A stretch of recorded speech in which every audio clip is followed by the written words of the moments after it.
Hörst du das? Das ist kein Kilby. Das ist ein Casino in Las Vegas, wo ich jetzt schon 135 Stunden fliegen lassen habe. Scheiße, Mann.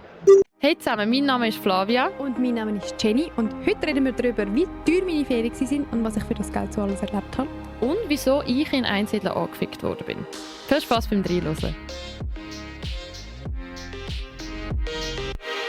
Halli, hallo. Hallöchen. Halli, hallöchen. Halli, hallöchen. Wir sind nicht besser zwei kleine Kinder. Also nehmen wir schon auf? Ja. Aha, gut. Nee, filmst du mich? Sorry, ich muss wieder fragen. Ja, ich filme dich. Und ich filme? Dich auch. Ich sehe es auch. Gut. Gut. Ah. Ich bin heute richtig on fire irgendwie. Ja, ich merk's. Ich bin wieder ein bisschen hibbelig. Ja, ich auch. Gefühlt eine Ewigkeit nicht mehr im Studio gewesen. Dabei ist es immer etwa gleich lang. Ja, aber das Mal, wie du in der Ferien warst, haben wir schon ein bisschen vorproduziert. Stimmt. Gehabt. Und weil ich auch nicht mehr da arbeite, ist es für mich auch so nochmal mehr so... Hä? Jedes Mal ein bisschen fremd, wenn du reinkommst. Ja. Oder altbekannt. Altbekannt, aber trotzdem fremd, so ein bisschen Mischung. Ja. Und ich habe vorher zu der Flavia gesagt, mir ist etwas aufgefallen. Und zwar ist ja das jetzt wieder eine Laberfolge. Und Also wir sagen dem Extraudio. wir sagen dem Extraudio, Laberfolge, Extraudio, Synonym. Und der Flavia, ihr Date, wir wissen ja, wir kennen ja die Dating-Geschichte von vor 2 Wochen mit dem Cringe-Abziehen-Moment und so. Genau. Er hat ziemlich gut zugelassen, als er unseren Podcast gehört hat, weil er hat gesagt, oh, kommt in dem Fall nächste Woche nochmal eine Folge. Weil das Extraudio ist immer eine Zwischenfolge. Und dann hast du mir das erzählt und wir beide so, oh, stimmt. Gut, checken wir unsere eigenen Rubriken und Formatformen. Und ja, auf jeden Fall haben wir dann uns vorher kurz besprochen vor dieser Aufnahme und sind so gewesen, also Flavia, Jenny, was läuft? Extraudio, alle 2 Wochen, einmal in der Woche. Was das? Was das? Was soll denn das? Genau, was machen wir jetzt? Und was machen wir jetzt? Und zwar machen wir es so, ab jetzt, was bleibt, ist einfach alle 2 Wochen eine Folge. Und ab jetzt lasst ihr euch einfach überraschen. Vielleicht kommt eine Themenfolge, vielleicht kommt eine Laberfolge. Extraudio. Synonym zu Extraudio. Genau. Lasst euch einfach überraschen, okay? Aber Ding... Vielleicht kommt auch mal... Willst du eine Zwischenfolge sagen? Nein, sondern nicht nur alle 2 Wochen, sondern vielleicht kommt auch mal in einem Monat jede Woche. Mal schauen. Aber was fix ist, alle 2 Wochen. Und an dem könnt ihr euch festhalten. Und beim anderen lassen wir uns auch immer wieder gerne ein bisschen leiten. Genau, je nachdem, was das Universum zu bieten hat. Und wenn Flavia und ich on fire sind, dann kommt auch gleich einmal jede Woche eins mal schauen. Und wenn wir aber nicht on fire sind, auch wegen Themen momentan, wir haben jetzt dann gleich mal eine Sitzung zusammen, um wieder mal Themen brainstormen. Weil das braucht halt schon Energie. Kreativität braucht manchmal einen gewissen... Man kann das nicht planen. Genau. Und jetzt gerade passt es, dass wir einfach labern, weil wir viel zu erzählen haben. Ja, weil das Leben auch am Liefern ist, mein Gott. Ja, genau. Ja, voll. Und darum haben wir gesagt, komm, warum irgendein Thema erzwingen, wenn wir auch einfach uns treffen können, um ein bisschen labern und jeppen. Genau. Jeppe, kann ich ja jetzt. Jeppen, weißt du, was das heisst, oder? Labern? Ja. Ja. That giveaway, of course. Was hast du zu jeppen, Jenny? Hey, ich weiss gar nicht, wo anfangen, weil seit der letzten Aufnahme bin ich in Amerika in der Ferien gewesen, 2 Wochen mit der Familie. Allein das bietet schon viel Stoff. Ich bin am Oktoberfest gewesen. Ich habe Geburtstag auch, 2. Du bist auch am Oktoberfest gewesen, stimmt? 2, ja. Ah, 2? Ja. HB und Roter Turm. Ah, in Rotenturm? Ja. Kanton Schweiz? Ja. Okay, Ja. das ist far away. Mhm. Nein, ich war in München gewesen, an der Originalausgabe. Ja. Ja. Und ja, Geburtstag, habe ich das schon gesagt, habe ich auch noch gehabt. Happy Birthday. Ich habe ihr heute mein Geburtstagsgeschenk gegeben. Ja. Was ist es? Ein Kopfkratzer! Genau. Nein, eigentlich so ein geiles Geschenk. Wirklich, ich habe es ausgepackt. Eigentlich hätte ich es an der Form von der Verpackung schon checken, aber ich habe es nicht Ich gecheckt. habe gedacht, ich habe es so gerne. Ist das so offensichtlich, weil ich habe es so als Saugus verpackt, also klassisch Saugus. Ja. So, ja, halb Ich habe oval. wirklich so Freude gehabt. Ich poste das nachher auf dem Fiasco Famoso Channel. Ja. Aber du musst dich schreib so, eigentlich schon wer noch Kopf checkt, der kratzen. checkt. Ja, aber du, ja, Wer checkt, der checkt. ich freue mich. Ja. Nein, und warte, jetzt habe ich noch etwas anderes sagen. Stimmt, ich habe meinen Geburtstag gerade am Tag, nachdem ich von der Ferien zurückgekommen bin, gehabt und dann auch an dem Tag gerade gefeiert. Und es war ein Montag, nicht alle haben Zeit am Montag und ja. Auf jeden Fall habe ich dann wie jetzt nach dies nach sehe ich wieder alle die Leute langsam, die ich an dem Montag nicht gesehen habe oder bin die auch nicht nicht kommen können, du zum Beispiel. Und es ist irgendwie noch schön, wenn manchmal an deinem Geburtstag nicht alle können, weil wenn du sie dann im Verlauf des nächsten Monats immer wieder ein bisschen siehst, dann tröpfelt da mal wieder ein Geburtstagskärtchen rein, dann tröpfelt da mal wieder ein Geschenk rein und du bist so, oh, weißt du, was ich meine? Weil so Ja. heute, so die lieben Worte, die du mir geschrieben hast, die habe ich jetzt heute wie eigentlich nicht mehr erwartet. Oder nicht erwartet. So. Weißt du, was ich meine? Am Geburtstagsfest Ist eher ein Anlass. ist noch ja. eher der Anlass. Nicht, dass ich das auch dort erwarte, aber du weißt, ich weiß, was ich meine. Ja. Einfach so, Mhm. dass man sich freut über so nette Worte und so. Sehr herzig gewesen, ja. Danke freut mich. nochmal. Das freut Ja. mich. Das freut Ja. mich. Ja, bei mir ist auch nicht so viel. Also, Was ist bei dir alles passiert? ich habe nur schnell weil wir vorher wegen Jeppe gesagt haben. Ja. Weil ich bin angesprochen worden auf unseren Podcast. Ich bin das Wochenende in Einsiedeln an der Herbstwanderung gewesen. Das ist so ein Event, wo man so zu Essensständen läuft, mit einem Wein, mit einem Bier mal wieder. Ja, auf jeden Fall. Lustigerweise werde ich fast in jedem Einsiedler-Event einmal sicher auf den Podcast angesprochen. Und das Mal... Das ist so lustig, ja. Ja, und das Mal hocke ich so an einer Festbank, da kommt so eine, ich kenne sie flüchtig, auch schon mit ihr geredet, aber schon Ewigkeiten nicht mehr. Ein bisschen zu laut. Hat sie mit dir geredet? Ja, man hat gemerkt, die hat auch schon ein bisschen Intus. Nevermind, einfach, dass ihr euch das vorstellen könnt. Und über das Wort regt sie sich gerade auf. Ich habe Nevermind gesagt. Sie kommt so, darf ich mal ein ehrliches Feedback zu eurem Podcast geben? Mega ernst. Natürlich. Und meine Gruppe, die ich da war, hat mich auch so angeschaut, so, was kommt jetzt? Und ich auch so, ja sicher, was denn? Dann so, hör mal auf, so viel Englisch reden. Zu mir. Zu dir? Ja. Zu dir? Ich habe das Excuse me. Ich war so dort, ich so, Mann, wieso gehört das jetzt Jenny nicht?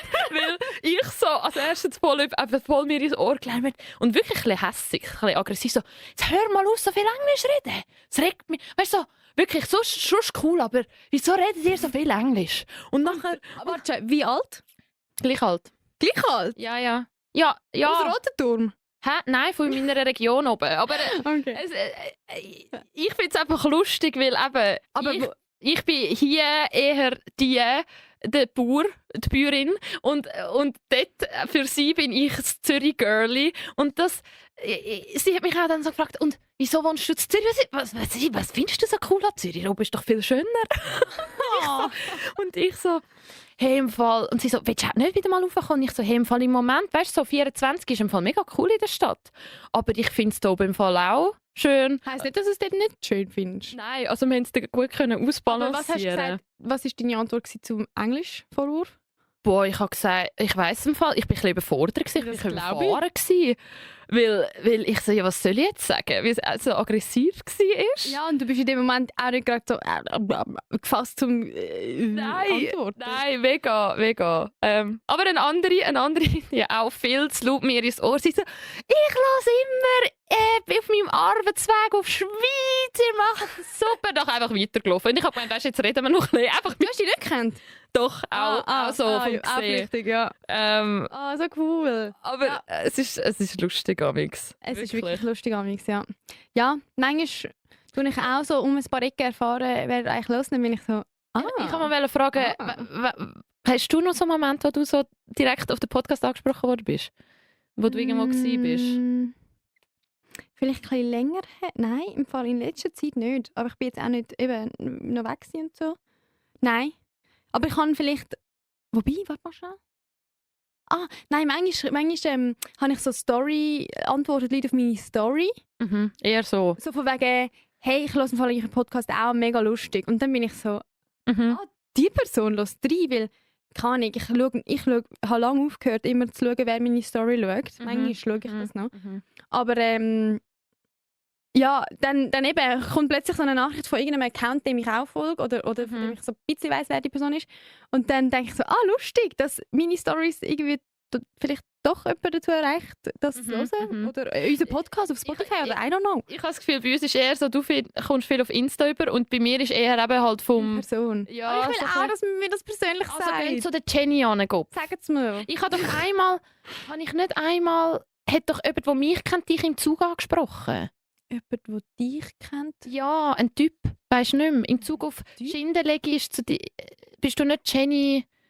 Weisst du nicht Ja, mehr? doch, Aber- mal. Ist aber schon lange her. Ja. Dort hat jemand gesagt zu mir, Ich glaube auch wegen dem wie ist es Podcast. Etwas. Ja, Das habe ich noch genau, cool stimmt. gefunden. Nein, ich habe mit der Person, irgendwie bin ich sonst ins Gespräch gekommen mit der Ja. Person. Und nachher die so, aber gell, du hast doch mit der Flavia einen Podcast. Ja. Ich so, Aber ja. gell? Weil die Person halt auch so deinen Namen gerade genannt hat, weißt du so. Ja. Und ich so, ja, ich kenne eben Flavia, ich bin eben dort und dort und dort. Und ich so, Das ist schon mega lustig. cool. Und ich höre und ich so, cool. Weißt du, so cool, haben wir vorher 5 Minuten zusammen geredet, du hast nichts gesagt, dass Aber- du, weißt du, so uns hörst. Weißt du, was weiss ich auch noch? Ich habe herausgefunden, dass. Also, wow, es ist nicht so. Aber es ist für mich von einer Bekannten, ein Arbeitskollege, der ist so 45 Banker, der hört uns. Wirklich? Er erzählt ihr manchmal so, jetzt haben sie das erzählt und so. Und ich finde es einfach so lustig. Auch nochmal bei einem anderen Einzelfest hat einer gesagt, ja, meine Arbeitskollegin ist 50 und wir tun uns immer zusammen austauschen. Die Mutter von unserer Kollegin hört uns ja auch. Ah, stimmt. Und dann Ja. bin ich auch so. Sie hat mir auf WhatsApp geschrieben, Jamie, kommst du echt von der Ferien heim? Und bis ich geantwortet habe, hat sie selber geschrieben, am Sonntag, 28. Wie Mami hat es mir gerade gesagt, sie hat es im Podcast gehört. Ich so, wow, okay. Ja, das ist wirklich ein bisschen lustig. Und Ja. eben, ich habe auch letztens mit Kollegen darüber geredet, so, wie es ist, dass man sich immer die Meinungen von anderen muss anhören, wenn man Sachen in der Öffentlichkeit Aha. posaunt. In dem Ja. Sinn tun wir ja auch ungefragt unsere Meinung aufs wo auch immer aufladen. Ja. Aber der Unterschied ist, wenn er bei uns reinlässt, dann Mhm. fragt man ja schon nach unserer Meinung. Weil das Reinhören ist ja Eine Entscheidung. nach unserer Meinung fragen. Genau. Mhm. Aber trotzdem muss man... Und irgendwie, wir fragen ja auch immer nach Feedback. So ein bisschen, also so, wir haben ja auch ein offenes Ohr zu allen, die einen Input haben. Aber eben, wie du sagst, du bist am Oktoberfest gewesen, in Rotenturm und Ja. hast auch nicht gerade erwartet, dass jetzt jemand an der Nein. Schulter klopft und sagt, jetzt hör mal! Oder weißt du noch, als ich noch beim Fernsehen gearbeitet habe, wo die neue Folge rausgekommen ist wegen dem Nippel? Wegen kaputten Nippel. Ja, ein Folgetitel heisst es so. Dort habe ich einen Arbeitskollegen angezündet, weißt du, so à la Spass, so irgendetwas hat er gemacht. Und nachher er im Schnitt mit einem anderen Typ, auch ein Arbeitskollege, aber der ist so 50. Also mit dem rede ich nicht über meinen Also einfach vom Vibe her. Ja, dass man nicht es etwas, was checkt. er wissen. Genau. hat. Der weiß auch nicht, dass ich einen Podcast habe und so. Aber nachher sagt der andere Arbeitskollege, ja, du musst jetzt nichts sagen mit deinem kaputten Nippel. Ja! Als du das erzählt hast, bin ich so gewesen. Es gibt selten, Der dass ich sprachlos bin. Audacity. Ja. Dass ich bin sprachlos dort reingehockt. Ich so, hat er jetzt nicht vor dem... Hat er jetzt nicht Ich erfinde jetzt einen Namen vor dem Franz gesagt. Ja. Aber der hat es, glaube ich, nicht mal gehört. Aber ich kurz so, hey, ja, es können wirklich alle reinhören. Mit meiner Und- eigenen Waffe. Und dort habe ich mich schon ein bisschen komisch gefühlt, weil da habe ich so gedacht, schaut er mich jetzt an und denkt so, welcher Nippel ist jetzt echt Ja. kaputt? Oh mein Ja, Gott. nein! Ja, stimmt. Es ist schon... Stimmt. Oh mein Gott. So kann ich... Ja, ich meine, wir haben ja auch nie über das im Podcast geredet, aber ich finde, das kann man es eigentlich schon mal sagen. Aber ich meine, es ist auch schon ein Artikel über uns geschrieben worden. Ich habe mir das heute aufgeschrieben und habe mich gefragt, ob wir das thematisieren wollen oder ob wir das mal an einem anderen Zeitpunkt ein bisschen ausschlachten wollen. Ich weiß nicht. Ich weiß nicht, ob wir es überhaupt jemals ausschlachten wollen. Ich wollte jetzt nur sagen, weil wir gerade beim Thema sind, Talking about Fiasco von Muso. Es ist ja mal ein Artikel über uns gekommen. In einem sagen wir, Willst du nicht einfach sagen, wo? Das dürfen wir ja sagen. ja, okay. Also im Inside Paradeplatz haben wir einen Shitstorm ausgelöst. Nein, ja, der Lukas Hessig war ein bisschen hässig gewesen und hat Ja. gefunden, wir müssen jetzt da über etwas. Da haben wir zwei Medienfrauen in die Pfanne hauen. Genau. habe ich gedacht. Und Ja. Ja. ich will jetzt gar nicht gross inhaltlich darauf Ich auch eingehen. nicht. Er ist noch online, der Artikel. Jedenfalls Ich sind wir kann, dort auch kurz so gewesen. Wow, ja, vor allem, es kann wirklich jeder reinhören. ja, plus hat es für mich auch Konsequenzen gehabt. Ich habe schon intern einige Gespräche gehabt, wo ich angestellt bin bei meinem Medienhaus, weißt Ja. du. Ja, eben. Es ist, man kann schon darüber diskutieren. Es ist kurz gefasst darum gegangen, du hast etwas erzählt, Mhm. wo du hast über eine Erfahrung erzählt, die du da gehabt hast an einem Theoriekurstag Von meiner Academy, genau. in einer Academy. Und es war ein bisschen fragwürdig, gewesen, ob du das so hättest erzählen Also oder nicht. ich hätte es nicht dürfen. Genau, du hättest es nicht erzählen, hast Ja. es aber gemacht. Darf ich schnell sagen, wieso? Mhm. Nur, dass man schnell das... Ich habe nur als Beobachterin erzählt. Ich habe nichts von mir aus erzählt. Weißt, es ist nicht um mich gegangen, es ist um zwei Andere. Kursleiterinnen gegangen, die etwas gemacht haben, was nicht tragisch ist, aber wo halt wie, ich habe sie nicht gefragt, ob ich das erzählen darf. Sondern einfach gemacht. Ja, und es ist, ja. Und Aber ich bin wie nur als Beobachterin, ich habe wie nichts selber dazu also ich habe wie keine, ja. Also ich hätte es einfach nicht dürfen. Ich habe auch eben mit meinem Chef und nochmal und Einfach, du hast etwas daraus gelernt. Was hast du daraus gelernt? Du als Journalistin in Ausbildung mit privaten Projekten, die auch in der Öffentlichkeit stehen. Was hast du daraus gelernt? 3-mal überlegen, ob ich jetzt das soll erzählen und ob das, wenn ich das erzähle, ob es jemandem schadet. Und wenn es Oder nur, Schadenkind, ja. nur mir schadet, dann egal. Also auch dann kann ich 3-mal überlegen, ob ich jetzt die Nippelstory erzählt habe. Das habe ich dort auch überlegt, aber Du kannst wie besser damit leben, wenn es nur dich betrifft. logisch. Weil du musst das dann selber ausbaden. Logisch. Und auch, ich will nur mal sagen, auch, keine Ahnung, wenn ich jetzt von einem Date erzähle, jetzt von dem Typ letztes Mal, ich habe den Typ gefragt, ob ich das erzählen darf. Weißt, es ist nicht, dass ich habe Angst, dass die Leute jetzt... Manchmal zu naiv von dir denken oder von Nein, uns. jetzt, wenn sie mich auch treffen, weißt, ich erzähle nicht einfach... Ohne Fragen, ohne Erlaubnis. Oder ich tue so fest ändern vom einfach Umfeld sagen, dass dass man wirklich nicht zurückführen kann. Weil das ist wirklich das A und O und auch unser Anspruch an uns selber. Ja. Weil wir können uns selber dazu nicht machen, blöd gesagt, oder uns Ja. bloßstellen, aber Ja. nicht die anderen. Ausser man fragt. Und dann kann man ja mal wissen, Ja. was man erzählen und was nicht. Ja, das ist ja so, ja. Aber jetzt nochmal kritische Gegenfrage. Ja. Kannst du überhaupt, ich meine, da reden wir so frisch von der Leber, wir sind spontan, wir sind sprunghaft von Thema A, B zu C. Ja. Kannst du manchmal überhaupt 3-mal überlegen, ob du das jetzt erzählen willst? Jetzt Sachen über dich zum Beispiel. Haben wir ja letztes Mal ein gutes Beispiel gehabt, zum Beispiel die Dating-Story, die habe ich ja dort einfach free weiterverzählen ab dem Punkt, wo du gefragt hast, ob wir Sex haben, und dann die Kopfkratzer-Ding, das ist alles spontan entstanden. Und Also spontan, du hast nicht geplant, das zu erzählen? genau, und ich habe vorher schon gedacht, also weiter gehe ich nicht. Und dann habe ich es ja dort erzählt und am nächsten Tag habe ich doch duschen. Ich habe duschen am Morgen um 6 und habe dann nochmal die Podcast-Folge Revue passieren lassen. Und ich so, nein, Du Da- willst es doch nicht drin. das ist eine Grenze. Und eine Woche später habe ich es gelost beim Schneiden und ich so, hey, nein, ist im Fall gut. Und dann habe ich es schnell abgecheckt mit dem Typ, ob ich das erzählen darf. Ja und ja. Und Ja, Ich eben, glaub- es ist ja dadurch, dass das in unseren beiden eigenen Händen ist, Ja. können wir auch im Nachhinein. Also weisst, am Schluss, ihr wisst ja auch gar nicht, wie oft wir uns über etwas den Kopf zerbrochen haben. Ihr hört es nämlich auch, wenn es online ist. Ihr wisst ja gar nicht, was wir rausgeschnitten haben. ja, Oder über welche Stellen wir vielleicht doch noch 17 Mal telefoniert haben. genau, genau. Ja, das voll. wissen nur wir, ja. Wie gehst du mit Grenzen? Ähm, Aber während dem so Also ich Gesprächsfluss? Ich glaube im Vergleich wie du, weil in erster Linie, ich glaube, ich merke meine Grenzen dann, wenn wir darüber reden. Wenn ich merke, da stottert es jetzt ein bisschen im Kopf darüber, ob ich das jetzt gerade aussprechen soll oder nicht. Dann merkst du so, Jetzt merke ich so, ich nähere mich gerade an die Grenze. Ja, Es ja. ist wie so ein bisschen, das ist jetzt ein Ein Indiz. Graubereich, ein Indiz, genau. mhm. Und dann tun wir ja entweder meistens schnell sagen, du, schnell off the mic, ich weiß jetzt gar nicht wegen blablabla. voll. Dann tun wir schnell so und das schneiden wir dann raus.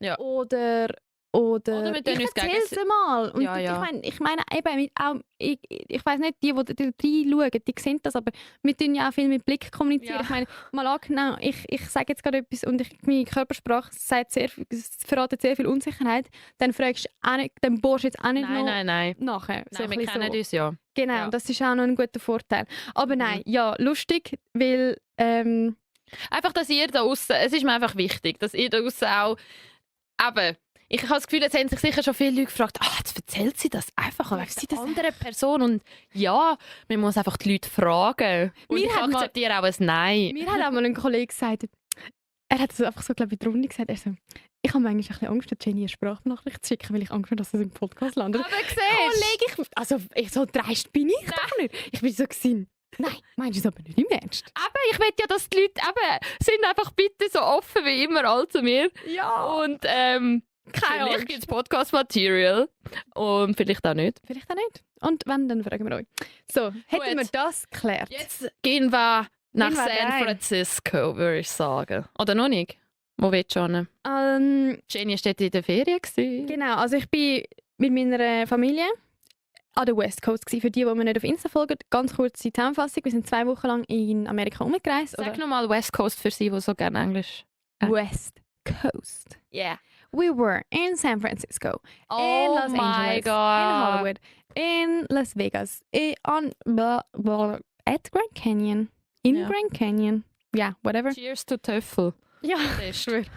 Da habe ich beim 3. Mal bestanden, habe ich auch schon da erzählt. Gut, bevor sich Geschichten wiederholen, wollte ich etwas Neues erzählen. Und zwar habe ich ja mal gesagt, in einem Shit, dass ich nie gut früh aufstehen kann. Und in den Ferien habe ich wegen Jetlag immer mega früh aufstehen. Weil ich bin ja dort, in Amerika bin ich 9 Stunden hinten drin gewesen. Das heisst, wenn bei mir 7 Uhr am Morgen war, war in der Schweiz 2 am Nachmittag gewesen. Ha, Quick Maths.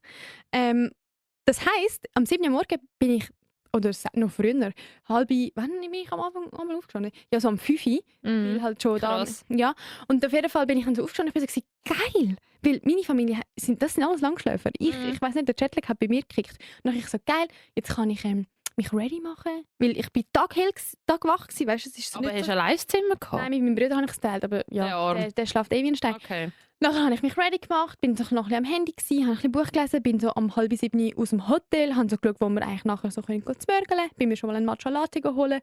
Einfach, ich habe das so geliebt und ich habe dann so gedacht, geil, so ist also das Leben von Frühaufsteher innen. Ich finde das geil. Ich habe dann gefunden, hoffentlich kann ich das mitnehmen. Ja, ich sage, Morgenstunde hat Gold im Mund. Ist Also so. es ist... Wann stehst du einmal so auf? Morgen. Ja, heute habe ich am 7 Uhr arbeiten. Heisst, ich habe noch duschen, 10 ab 5 Uhr alte. Ja, eben, das Ja. ist schon früh. Aber ja, jetzt ist gerade kacke, weil es ist dunkel. Bei dir war es ja hell gewesen, hoffentlich, oder? Ja, glaub das, schon. das macht schon viel. Also weißt du, Ja. der Matcha Latte im Dunkeln holen ist schon nicht so geil. Nein, das ist nicht so der Vibe. Okay. Aber ja, nein, das ist schon mal etwas, was ich gefunden habe, geil, fühlt sich, must be nice. Und hast du durchgezogen? It's nice, ja. Mhm. Nein, ja, durchgezogen. Eben, mein Leben jetzt... Ich liebe den Grad. Schnaufer.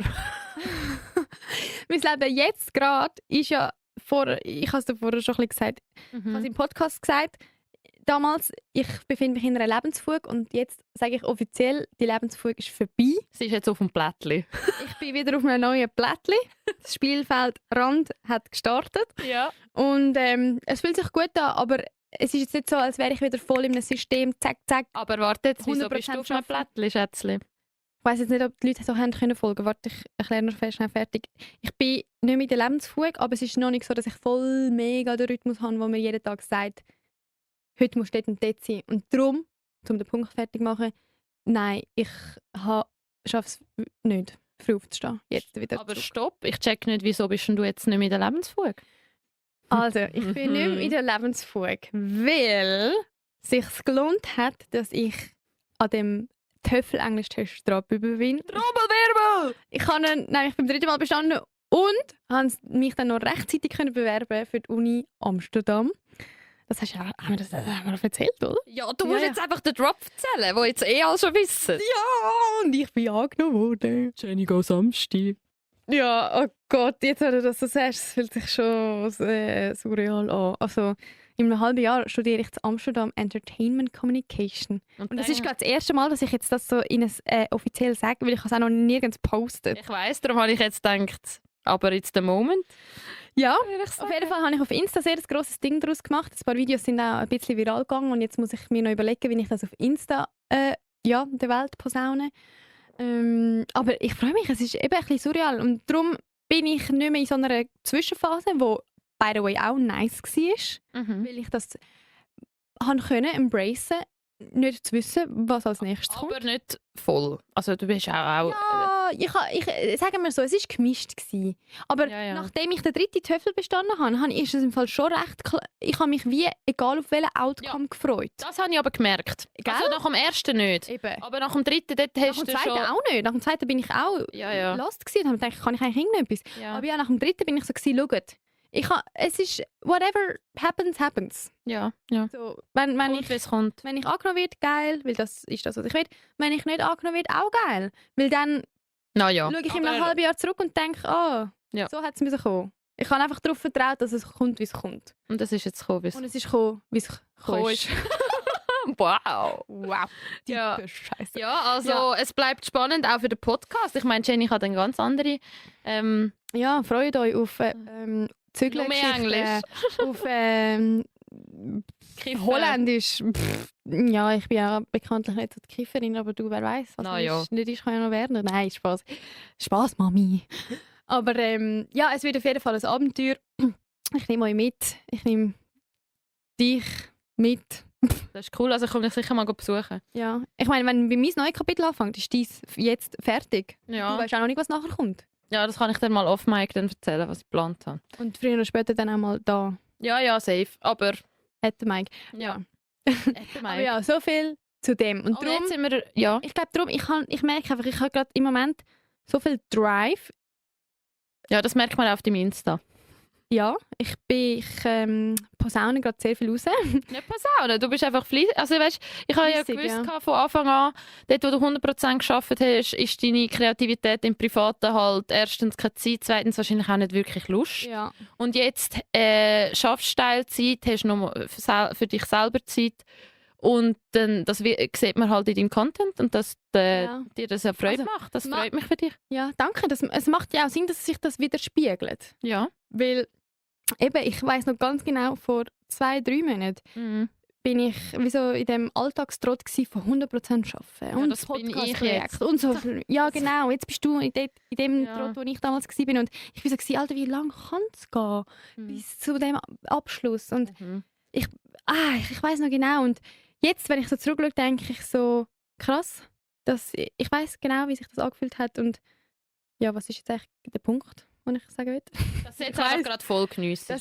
dass es jetzt anders ist, dass ich es geniesse und vielleicht für die gerade zuhören und so sind, wow, ich kann es kaum abwarten, bis der neue Job anfängt, bis ich Ferien habe, bis ich in der neuen Wohnung bin. Whatever it is, es kommt. Und dann, wenn ihr dort sind, denkt ihr euch, cool. Weißt du, was habe ich zum Beispiel letztes Mal gemacht? Ich habe von mir ein Spiegelfoto gemacht, wo ich Anschiss hatte und gedacht, in 4 Monaten schaue ich das an und dann weiss ich, es ist fertig. Ja. Also weißt, es ist nicht, mir geht es nicht scheiße, aber ich bin beim Arbeiten gerade ein bisschen am Durchbissen, weil ich auch gerade 100%, aber ich sehe halt Jenny und bin auch neidisch und denke mir so, ich will auch gerade mehr für den Podcast können machen, mehr mein Ding gerade.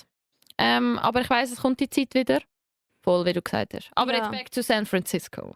Hey, ich weiß nicht, warum. Hast du Fragen zu San Francisco? Du hast doch so gerne darüber erzählen, habe ich gemeint. Ja, also Oder es nicht? ist wie so immer nach der Ferien. Man hat so viel erlebt, man weiß gar nicht, wo Also anfangen. mich nimmt so, wie teuer das war. Also, look, Ich bin nämlich Willst du- gefragt worden, Alter, wie teuer ist das gewesen? du bist gefragt, wie teuer meine Ferien sind. Ja, Okay. und so bin ich drauf gekommen. Ich so, stimmt, das würde mich jetzt noch wundern. Also, ja, schaut, Leute. du musst dich, und jetzt, Jenny, du tust dich jetzt nicht rechtfertigen für gar nichts. Nein, mache ich nicht. Gut, ich habe nur gedacht, jetzt fängt es so an, weißt, ich will dich einfach... Was hast du gedacht, was ich jetzt sage? Ja, irgendwie so, ja, einfach so rechtfertig, wenn jetzt etwas Teures kommt, dass, dass nein. Nein, du, dass es ein Privileg ist und bla bla bla. Ja, Ja, nein. Never mind. Das wissen wir. Nein, ganz ehrlich, die ganz genaue Antwort ist, ich weiß es nicht so genau, weil Ja.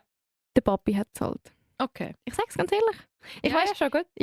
also, gewisse Sachen, also schau, es ist ja so, zum Beispiel, wenn wir sind zu Nacht essen. Eigentlich sind wir sehr gut zu Nacht essen. So im 71. Stock in eben. Los Angeles. Ja, Es ist so gehen meine Familie und ich wirklich nie essen. Aber egal, jetzt nicht schon wieder ja rechtfertigen. genau.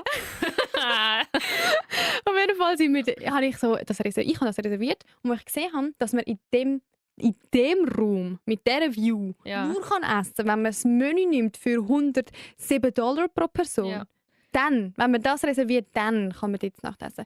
Und ich nochmal so schnell ins Zimmer von meinen Eltern angerufen. Ich so, du, also gell, ist das okay? Nachher mein Papi so, ja, ist okay. Ich so, gut, haben wir das reserviert. Und zum Beispiel dort, ich weiß nicht, so bin einfach ich weiß nicht. Ist ja wie klar gewesen, dass es hat einfach, du hast einfach 3 Gänge können auswählen, weil es hat sowieso so viel gekostet.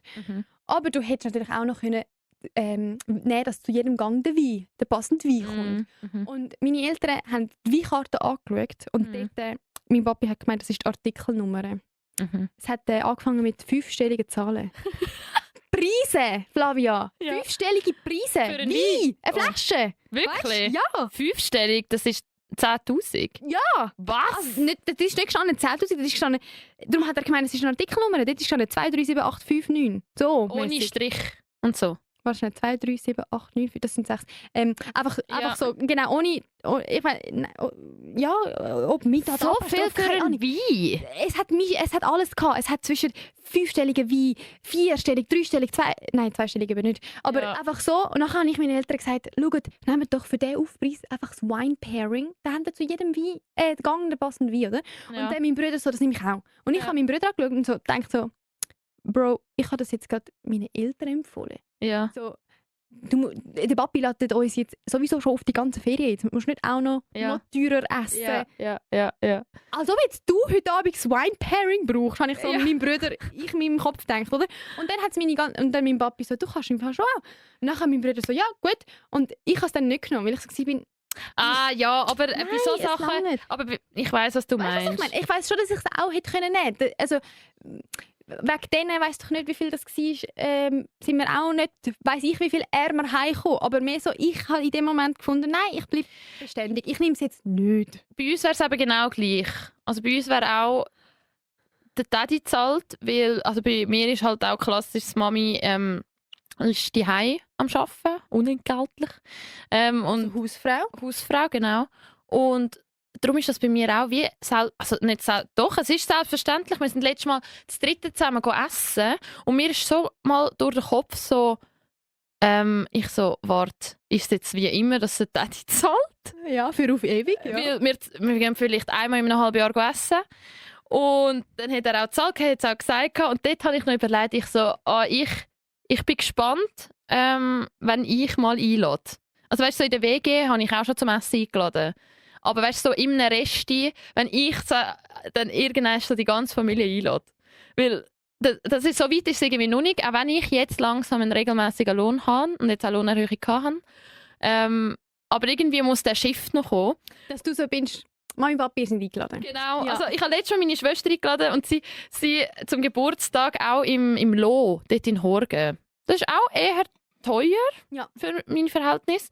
Und sie so von Anfang an, eben, gell, musst du im Fall nicht. Ich so, doch, ich lade jetzt ein. Und ich habe gewusst, sie hätte gerne Rindsfilet. Rindsfilet ist immer das teuerste. Ja, ich weiss, und sie macht die Karte auf und ich so, kannst du im Fall schon das Rindsfilet nehmen, gell?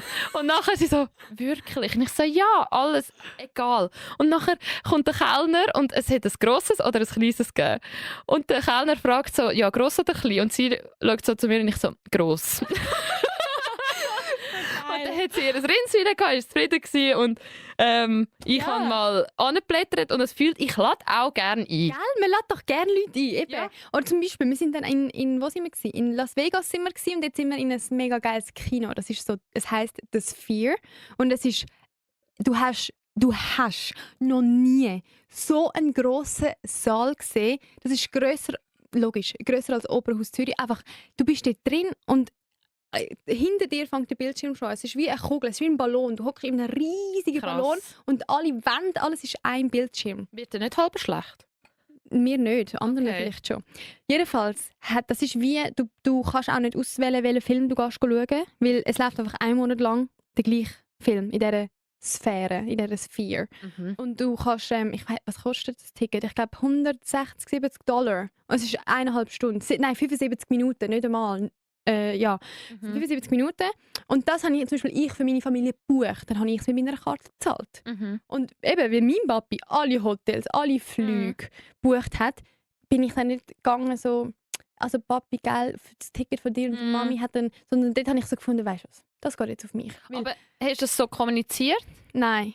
Oder ist es, also weißt, ich frage mich, wie man dann in der Familie so kommuniziert. Ich habe es einfach nicht. Ich habe nicht den gleichen da einfach und habe gefunden, ja. Also mein Papi weiss ja schon auch, dass das jemand gezahlt hat. Aber ich bin jetzt nicht offiziell, hätte ich vielleicht schon, also nein, ich weiss nicht, einfach, ich habe es einfach gemacht sozusagen. Ja.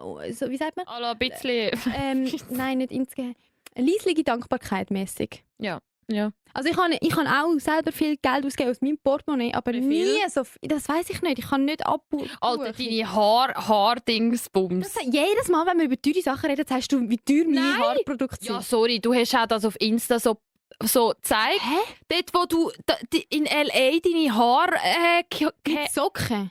Nein, du bist in einem Saal... Hair... Headspa. Ja. Headspa! Jetzt willst du mich nicht angreifen. Ich kann dich nicht angreifen. Nein, ich kann mich nicht angegriffen. Vielleicht ein bisschen, aber nein, ich habe einfach gedacht, ich habe nicht verstanden, von was du redest. Headspa. Headspa. Ich bin in einem japanischen Headspa gsi. Heisst, erklär das. Ich check das nämlich auch noch. Ja, das checkst du nicht, weil deine TikTok for You Page ist inexistent oder was auch immer. Ich bin nicht auf TikTok. Ja, das erklärt einiges. Aber es ist im Moment mega so ein Trend, dass man ins Headspa geht. Und zwar ist das wie ein Spa, aber nur für deine Kopfhaut, wie der Name schon sagt. Ah. Und zwar, ja, das wäre echt voll etwas für dich. Ja. Ich habe mir noch gedacht, das schenke ich der Flo als nächstes. Also nächstes Jahr zum Geburtstag, du weißt, was du Geil, kommst. danke. Und zwar geht man nicht an und dann werden einem die Haare gewaschen. Aber nicht mit irgendetwas, sondern mit so einem Reinigungsshampoo, frag mich nicht. Und dann gibt es verschiedene Massagen mit den Fingern, mit so Holzbürsten, mit wahrscheinlich auch noch Kopfkratzer, alles. Und die macht dann am Schluss so einen Mist drauf. Und ich Was habe ist ein Mist? wie so ein Spray, wie Body Mist. Kennst du Nein. Body Mist? Body Spray? Ja, Body Spray, it's the same. Ja. Ja, auf jeden Fall. Sorry, ich muss so lachen. Wenn ihr ins Video würdet schauen, das hat so, ihre Gestik hat so zu ihrem Englisch was. Body Spray, it's the same.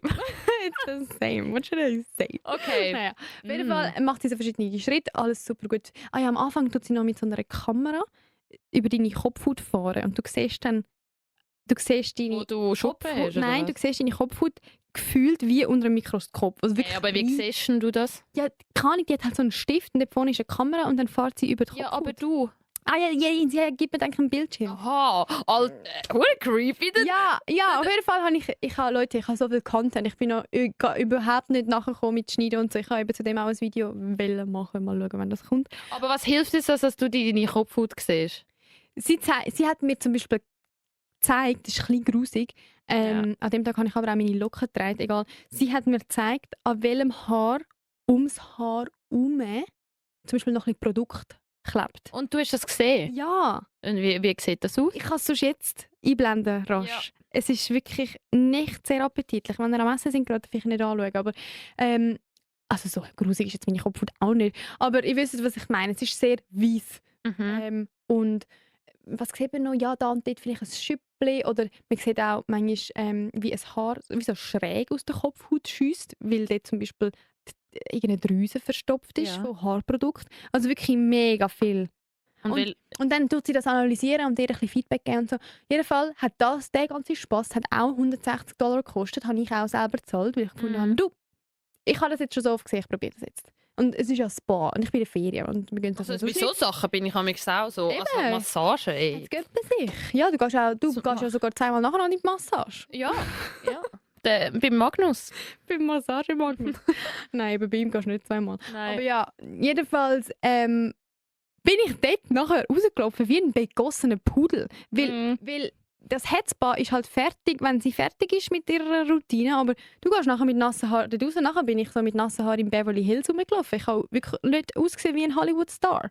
Also darum habe ich so gefunden, ich weiss jetzt nicht, ob es sich gelohnt hat, weil $160, ich meine, für das Geld gehe ich mir in Zürich bei einem guten Coiffeur die Haare schneiden. Ja, aber es ist ja wie, also wie hast du dich nachher entspannt gefühlt? Oder wegen Beverly Hills ist dann gerade der ganze... Nein, es ist schon schön gewesen, aber jetzt nicht $160 schön. Hast du mit ihr müssen schnurren die ganze Zeit? Nein. Okay. Sie hat sich wahrscheinlich auch gefragt, sie hat sich wahrscheinlich ein bisschen gedacht, was ist das für eine? Weißt, da hat sie mir so ein Tüchlein über die Augen gelegt und den Kopf massiert. Oh, ich will und das auch. Mein ganzer Körper ist unter einer Decke gelegen. Und Ja. dann frage ich so, can I take a video? Weißt du? Oh Gott, nein. Oh mein Gott, ich habe mich so, manchmal muss ich wirklich über mich selber lachen. Und sie so, ja. Und nachher lässt sie mich so. Ja, aber du siehst ja nichts. Ja. habe ich so blind mich selber gefühlt. Nein, wirklich, manchmal kommt man sich schon ein bisschen dumm vor als Content Creator, ja. Aber dann hast du dich entspannen dort. Ist doch scheiße gewesen, dass du jetzt das hast filmen musst. Nicht? Ich habe mich schon entspannen im Fall. Schon. Ja, ich habe ja nicht stundenlang gefilmt. Ich weiß nicht, aber Ich habe auch nicht jeden Schritt gefilmt. Eben zum können auch noch geniessen. Ich habe nicht jeden Schritt gefilmt. Das denke ich mir damals bei so Vlogs, es sieht ja mega geil aus, aber nachher bist ja du immer im Hintergedanken, warte, das kann ich noch filmen, das kann ich noch, warte, eigentlich will ich ja jetzt, eigentlich ist das jetzt ein Entspannungsprogramm. Ja. Weißt, Ich weiss, was du meinst und ich verstehe die Gedanken das ist auch. schon Zwiesp, also so Es ist ein bisschen auch so und manchmal entscheide ich mich auch wie... Es gibt Sachen, bei denen entscheide ich mich bewusst dazu, das jetzt nicht zu filmen. Und dann mache ich es von Anfang an schon gar nicht. Verschiedene... Eben, bringt jetzt nicht, wenn ich das aufzähle, weil das hat kein Mensch von mir auf Insta gesehen. Aber das ist ja spannend. Genau, das ist ja spannend auch. Ja, zu wissen, was du nicht filmst. Ja, halt manchmal ist es die Nacht mit meinem Freund oder ein Abend mit Kolleginnen oder ein Abend von mir daheim allein oder was es auch ist. Oder? Es ist ein bisschen alles.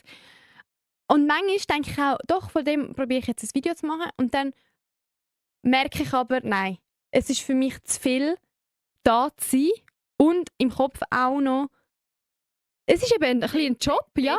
Und auch noch dort zu sein, nämlich bei, was habe ich jetzt schon gefilmt und was habe ich noch nicht gefilmt und auf was ist wichtig zum Filmen für die Story. Oh Gott. Also für die Story, nicht für meine Insta-Story, sondern für die Geschichte vom Video, für Storytelling. Ja. Und dass ich dann manchmal so finde, nein, ich gebe es auf. Im Sinne von, eigentlich habe ich es vorgehabt und ich gebe es jetzt aber auf, weil mir das Erlebnis mehr wert ist. Und manchmal... es gibt ein bisschen alles. Manchmal hatte ich auch gar nicht die Intention gehabt, von dem ein Video zu machen. Ja. Aber irgendwie hat es sich ergeben, dass du mir noch etwas geairdroppt hast und da noch etwas entstanden ist, dass ich jetzt voll Stoff habe. Ja. Es ist wie die Kreativität ist manchmal so unplanbar. Ja, und manchmal, also jetzt auch bei dir, manchmal ist es geplant und dann musst du halt. Irgendwann. Also weißt du, es wird ja so sein, du kannst ja nicht, wenn du dann irgendwann einen Auftrag hättest oder so, dann musst du es ja machen. Ja, oder jetzt manchmal zum Beispiel das Video vom Hetzbahn habe ich jetzt auch noch nicht angefangen zu schneiden. Vielleicht fange ich es an zu schneiden und merke, Alter, das ist so langweilig, was ich gefilmt habe. Oder das bringt jetzt also wirklich nichts, dass ich es auch sein lasse und dann mir am Schluss denke, wäre besser gewesen, hätte ich es von Anfang an nur genossen. Gibt es auch. Ja. Ich tue im Gegensatz, das habe ich gerade letztes Mal im Zug, Videos einfach, ich tue so viele Momente festhalten fürs im Nachhinein. Für so, eine Kollegin hat letztes Mal irgendwie gesagt, wie sie will, wie ihr Haus aussieht. Sie ist Architektin. Und dann hat sie gesagt, ja, also ich will eben nicht das Bad so, ich will dann, dass meine Kinder und so, dass wir das Bad teilen, weil das ist so ein Erlebnis zusammen. Sie hat so herzig erklärt und ich so währenddessen gefilmt. Und ich so, boah, das zeige ich dir, wenn du dann dein Haus mal wirst, haben vielleicht. Ja. So für, ich liebe es. So wortwörtliche Momentaufnahme. Momentaufnahme ist einfach nice. Ja. Voll. Lustig. Und ich habe noch eine Frage an dich, weil ich kann mich erinnern, ich habe in der Ferien einen Snap bekommen von einer Freundin. Sie ist gerade in Australien und sie war an einem Coffee-Rave. Weißt du, was das ist? Trinkt man dort einfach Kaffee? Es ist ein Rave am Morgen. Ja, 6 voll. Irgendwie 6 bis 9. Also du stehst früh auf. Ja, in Australien, so 2 Stunden oder so. Genau, in Australien ist ja voll die Mentalität, dass man mega früh aufsteht wegen dem Surfen, glaube ich. Kommt das von dort, glaube ich. Ja. Dass man wie mega früh aufsteht und wirklich, sie schickt man Snaps mit der Uhrzeit. Es ist irgendwie 6 Uhr am Morgen und sie schickt Snaps vom Strand. Es wäre in der Schweiz 3 Uhr am Nachmittag. Bahnhofstrasse. Weißt du, so voll viel sind umeinander und out and about mit ihrem Surfbrett unter dem Arm. Surfbrett. Und dann habe ich gedacht, ich frage dich mal, was haltest du von Coffee Raves? Bist du mal an einem gewesen? Also jetzt eben, willst du jetzt bewusst sagen, wegen Kaffee, es ist die Uhrzeit. Was haltest du von dieser Idee? Geil. 6 bis 9 raven, Techno mit Kaffee statt mit Gin Tonic. Also eben, Techno ist halt nicht mega mies, je nachdem. Was für ein Techno? Also ich nehme jetzt an, am Morgen um 6 Uhr läuft es nicht Hardstyle, weil wenn nachher noch so musst du arbeiten, weiss ich nicht. Aber vielleicht so. Ich finde das eigentlich eine gute. Also es gehen ja Leute am Morgen ins Gym. Also es kann ja tanzen ist ja auch eine Art von Sport und so ein bisschen in den Tag reingrooven. Bei mir wäre es eben vielleicht nicht Rave, bei mir wäre es eher so ein bisschen Jazz zuerst, nachher ein bisschen. Ja, aber dann ist es kein Rave. Es ist, also ich meine, wir reden schon, glaube ich, von ein bisschen Upbeat Music. Also so, vielleicht schon nicht Hardstyle, aber so. Schon mit uns. Ja. Ja, also wenn die Leute dann keine Drogen nehmen, dann finde ich es cool. Aber ich hoffe dann, dort konsumieren nicht. Gibt es das in Zürich? Ich würde voll gerne mal an einen Coffee-Rave. Ich habe das, in welcher Stadt habe ich das gesehen? Mal in Deutschland, glaube ich. Ja, vielleicht mache ich ja das mal mit meinem Kaffee. Ich Das weiss habe zwar ich nicht, jetzt wer gerade in als- Einsiedler kommt. Das habe ich jetzt gerade als Aber- nächstes wollen sagen. Mach mal, wenn du dann irgendwann deinen Kaffee Ja, hast, ja. einen Coffee-Rave. Ich will schon mal kommen. Ja, das ist gut. Ja. Das ist nice. Ja. Also wenn ihr mal an einem Coffee-Rave Also- seid, dann schreibt mal, wie habt ihr das gefunden? Allgemein, es ist ja dann wie eine Party, die auch wieder fix klar ist, wenn es fertig ist. Nehme ich an. Ja. Oder ich weiß nicht, weil ich bin mal an einer 2-Stunden-Party gsi, am Mittwochabend vom 8 bis um 10 Uhr. In Und Luzern? ja, genau, im Neubad. Ist es im Neubad gewesen? Ja. Und es war so ein riesen Timer, 2 Stunden. Und du hast einen Timer gesehen, runterlaufen. Und du bist wie... Ab um 8 Uhr ist niemand mehr reingekommen, außer Herr dürfen, aber keine neuen Leute. Also du bist wie 2 Stunden in dieser Bubble drin gewesen. Es ist, glaube ich, so ein bisschen Reggaeton-mässig gelaufen, African-Style-mässig. So, Mhm. genau. Und du hast wie gewusst, nach 2 Stunden um 10 Uhr wirklich zack, Lichter an, Musik aus, Leute raus. Hi. Und Ist es nicht... kommt man am Anfang so schnell in den Vibe? ja, das ist schon ein bisschen, hast du müssen, aber es ist gerade losgegangen. Und Und wenn dann so abrupt alles ja, ändert... das habe ich schade gefunden. Aber weil ich habe so gedacht, also in jedem Club ist dann nochmal so ein bisschen ein leislicheres Lied und es ist oder noch nochmal eine Zugabe. Oder genau. Aber es ist wie, also gell, wenn du da 2 Stunden ich habe durchgetanzt, dann hätte es dir irgendwann auch gelangt. Also ich habe nach 1,5 Stunden auch so aufgeschaut, ich so, boah, jetzt mag ich den nicht mehr. Okay, ja. Aber nein, die Vorstellung, ich finde sowieso auch, darum bin ich Fan von Daydrinking. Ja. Weil, aber wenn am 10 Uhr die Partys fertig sind, ist so geil. Aber das sagen so viel. Also ich frage mich, ob irgendwann der Switch wieder kommt, weil unsere Eltern haben ja das gehabt. Unsere Eltern? Ja, früher haben genau so... Ja, weil unsere Eltern auch noch im Dorf gefeiert haben. Heutzutage Ja, aber im findet alles in der Dorf, Stadt aber im statt. Dorf in einem der Club, den es mal gegeben hat, der ist auch nicht schon um 8 Uhr aufgegangen wahrscheinlich. Das Nachtleben... Also was meinst du genau? Dass es schon immer so war? Dass früher so war, dass man genau so Zeiten, dass früher Feste anfangen. Dass die Feste früher anfangen. Ja, also in der Stadt war schon immer auch ein bisschen anders gewesen, aber ich habe das Gefühl, dort... Ich seit finde einfach das Konzept cooler, dass man sich ab der 2, 3 trifft, Aha, ja, noch so ein früh. bisschen Ja, das, rumgängelt und dann ab der 4 an einer coolen Location ist. Und ich meine jetzt nicht, dass man von 4 bis 10 durchtanzt auf der Fläche, Tanzfläche, Okay. aber so einfach die 6 Stunden im Ausgang ist. Statt, ich glaube schon, dass ich das cooler finde, als am 11:30 am Abend. Wobei, das kann eben auch geil sein. Am 11:30 noch jetzt reinsteppen und dann am 5 Uhr rausgehen. ja, mal, aber nicht an einem... Ich weiß doch auch Was nicht. würdest ja. Ich finde es geiler. Ich bin immer die, die als erstes in den Club. Und alle immer so, nein, da ist noch niemand da. Und Ja. ich sehe das auch.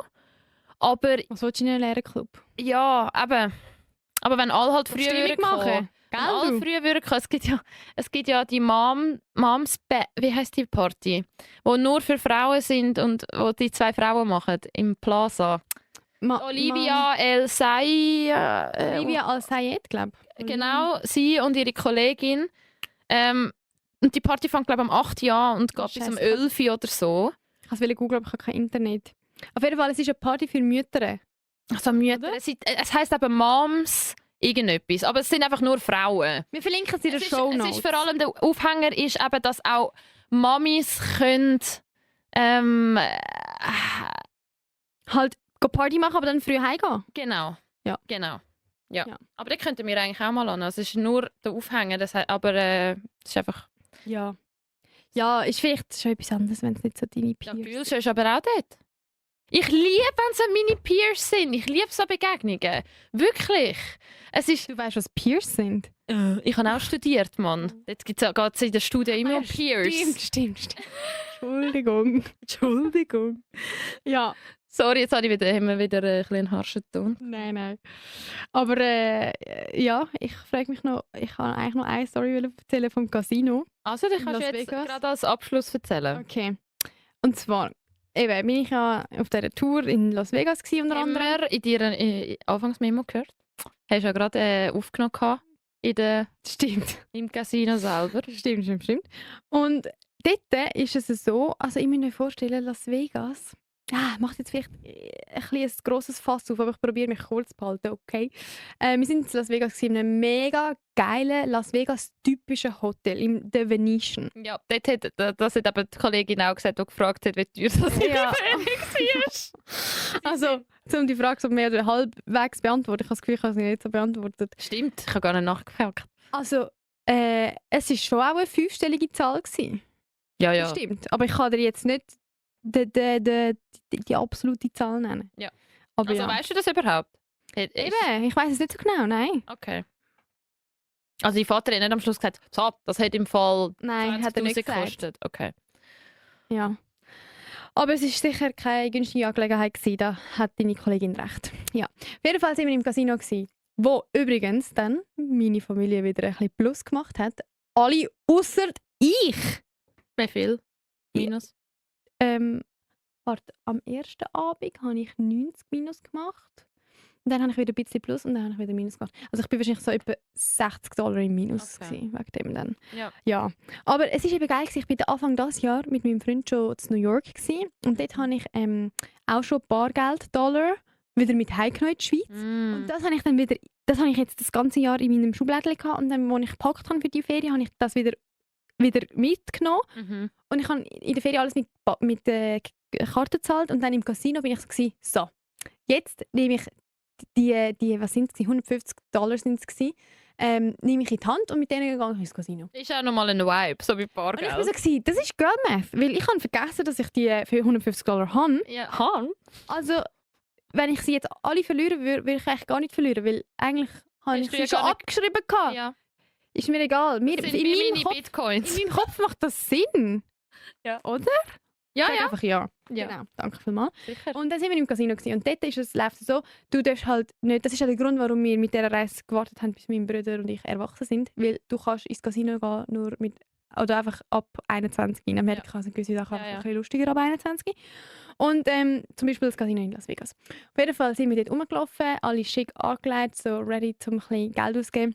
Und dann, mein Bruder hat gewusst, er will Roulette spielen. Ich habe keine Ahnung von den Spielen, die man da spielt. Ich weiss nur, es gibt Roulette. Mhm. Ich weiss, dass man dort auf die Farbe legen kann, schwarz oder rot, und das so mit Chancen 50-50 sind. Das ist das Einzige, was ich wusste. Ich habe gewusst, okay, wenn ich heute etwas mache, dann lege ich eines auf rot. Mhm. Mhm. Das werde ich machen. Weißt du? Mhm. Und dann laufen wir um und ich bin noch ein bisschen zurückhaltend gewesen. Mein Bruder ist schon mal am Tisch abgehockt, meine Eltern und ich auch zusammen an den Tisch gelaufen. Und nachher sagt sie gerade so, der Dealer, oder, am Tisch so. Dealer! Ja, die heißen so. Echt? Ich glaube. Okay. Die halt den Tisch bedienen. Und die Chips umschieben und so. Ja. Weißt du, welche? Ja, Welche safe. Person? Ich bin noch nie in einem Casino Ich gewesen, glaub, aber... die heißen Dealer, Ja. meinte ich, ja. Ja. Correct me if I'm wrong. Auf jeden Fall sagt sie so, can I have your ID? Can I see your ID? Und nachher ich so, ich kann in dem Moment noch nicht mitspielen. Ich so, I'm not playing. So, ich gesagt, ich will gar noch nicht mitspielen. Ja. Sie so, nein, trotzdem. Und nachher ich so, ja, ich habe die Idee nicht dabei. Und nachher sie so, ja, dann darfst du auch nicht da sein. Weil das Ding ist, ich hatte einen riesen Anschiss gehabt, weil du musst dir vorstellen, die Hotels in Las Vegas sind so riesig und weitläufig. Wenn ich einmal gesagt habe, nach der Nacht, ich muss schnell den Pulli holen, weil ich kalt habe, wegen der AC, Mm. dann haben wir unsere 50 Minuten später wieder gesehen. Wirklich? Ja, weil die müssen durch die ganze die Hotels sind riesige 50 Malls. Minuten? Ja, ich übertreibe nicht. Du musst durch 7000 Gänge laufen, dann musst du mit einem Lift in 15. Stock laufen, dann musst du dort Lift umsteigen durch einen anderen Gang. Alter, nein. Und das sieht alles aus wie griechische Krass. Tempel Ja. aus Venedig. Das macht keinen Sinn. Ja. Aber einfach riesig, pompös und weitläufig, Ja. dass ich dort am Tisch so gesagt habe, eben, ich wollte ja gar nicht spielen und ich habe sie nicht dabei. Sie ist 50 Minuten weg von mir. Ja, bis ich wieder da bin und so wieder reinholen. Nachher sie so, nachher ich so, darf ich nicht zuschauen? Und sie Darf so, ich nicht meinen Swisspass zeigen? ich habe schon genau gewusst, ich habe ja mein Handy dabei, ich habe genau gewusst, dass sie wahrscheinlich auch kein Ja, Handyfoto ja. akzeptiert. Nachher ich so, ja gut, hat sie gemerkt, dass das jetzt meine Eltern sind, dass das mein Bruder ist Ja. und dass wo will ich hingehen. Nachher sie so, if you want to stay here, just keep walking. So von wegen, Aha. bleib in Bewegung im Casino. Weil wenn du eben die ganze Zeit rumlaufst, fühlt sich niemand von der Security, von der Dealer für dich verantwortlich, dich zu fragen, hey, wie alt bist du? Ja. Aber sobald du neu zu einem Tisch ankommst oder neu den Anschi machst, du willst zuschauen oder mitspielen, sind sie so, Ja. wie alt bist du eigentlich, weißt du, so. Ja. Und dann, aber ich habe es lustig gefunden, dass sie als das Personal Ja. mir sagt, bleib in Bewegung, lauf Bleib in weiter. Bewegung. Und nachher bin ich halt so bin ich im Casino bin ich halt so ein bisschen gelaufen und habe aber immer wieder so hinterher geschaut an den Tisch von meinem Bruder, weißt du, ob er schon Gewinn gemacht hat. Und irgendwann ist mir das zu dumm gewesen, dann bin ich einfach meine Idee geholt. Okay. Und dann hast du sie mal zeigen. Ja, ich musste sie immer zeigen. Sie fragen alle jungen Leute nach der Idee. Krass. Mein Bruder, ja, auch, haben sie auch gefragt. Krass, Es gibt die so streng kontrollieren. ja, ich meine, du kannst ja dort auch mega viel Geld gewinnen. Du kannst eben auch mega viel Geld verlieren. Vor allem das kannst du. Hast du am Abend mitbekommen, so, was Ja. für Gewinn, wie viele Leute gewonnen haben? Hey, einisch. Bei Roulette, wir haben eigentlich nur immer Roulette gespielt. Am Tisch nebendran hat einer einen Chip-Turm gesetzt auf eine Zahl. Die Chancen dann sind 1:36. Also Wahrscheinlichkeitsrechnungen kannte. Bin ich am schlechtesten gewesen. Habe ich nicht mal gelöst an der Matura-Prüfung. Wirklich? Ich habe es ja. Mal, das ist das Einzige, was ich so wirklich gecheckt habe. Das ist immer so. Die das gecheckt haben, haben dafür Vektor nicht gecheckt und ich habe Vektor gecheckt. Mal, Vektorgeometrie Hast habe du auch ich... gecheckt? Nicht schlecht. Ja, aber so... Analysis ist das. ja, Aber nevermind, ja. Ja, Ich sage ein bisschen nevermind. Du Einsiedlerin, Frau, hast recht gehabt. Ich tue ein bisschen weniger Englisch, ich tue aber schrauben. dafür gebe ich Vollgas jetzt Egal, wir sind auch in Amerika. Ja, wir sind, Also, wir sind in Las Vegas im Casino. Einen fucking Chipturm gesetzt Er auf hat einen eine Zahl. ganzen Chipturm gesetzt und das ist ja auch der Grund, warum Leute so viel Geld verspielen, weil du spielst ja nicht mit echten Münzen, sondern mit Chips und manchmal vergisst du eigentlich, wie viel ein Chip wert ist. Alter. Bei den gewissen, Wie viel ist ein Chip? ein Chip ist in der Regel $5 gewesen, aber Ja. es hat auch $100 oder $200 Chips gegeben. Du hast manchmal, wenn du wie am Dealer gesagt hast, zum Beispiel hast 17 Stapel Chips gehabt, hast jetzt wieder zu der Kasse. Alter, ich kann nicht Dann mehr. hast du Weißt, sorry, nur schnell, wegen Dealer. Erstens fühle ich mich, als wären wir da am Drogenhandeln. Jetzt sagst du nur Chips, bin ich so, sind wir jetzt am Film schauen? Weißt, das ist so, das Vokabular ist so. Ihr müsst euch wirklich, ja, das ist jetzt voll Las Vegas Wookie, okay?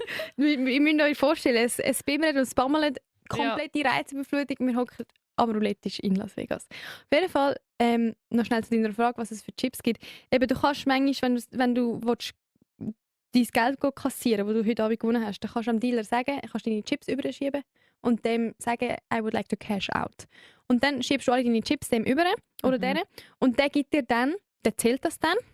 Die sind alle mega gut in Mathe, weil die können mega zack schnell zählen, wie viele Chips sie dir geben müssen für den Wert, den du gerade hast und sowieso. Wie viel Geld? Ja. Einfach. Du gibst ja Sie Chips. ja, aber sie müssen die Chips zählen und zack rechnen, weil sie geben dir dann zum Beispiel 300er Aha, Chips. es ist wie und du beim... gehst dann nur mit diesen 300er Chips an die ja. Kasse. Ich habe gemeint, sie geben dir gerade das Geld. Aha. Nein, Ja. das passiert an einem anderen Ort. Mhm. Auf jeden Fall hat der nebendran, eben, das ist so ein bisschen einmal mysterious, der hat dann einen ganzen Turm, weißt du hast das von nebendran gesehen, auf eine Zahl gelegt Mhm. und dann ist die Zahl gekommen. Ich weiss nicht, das sind vielleicht 30, 40 Chips gewesen. Wenn jeder $5 wert war,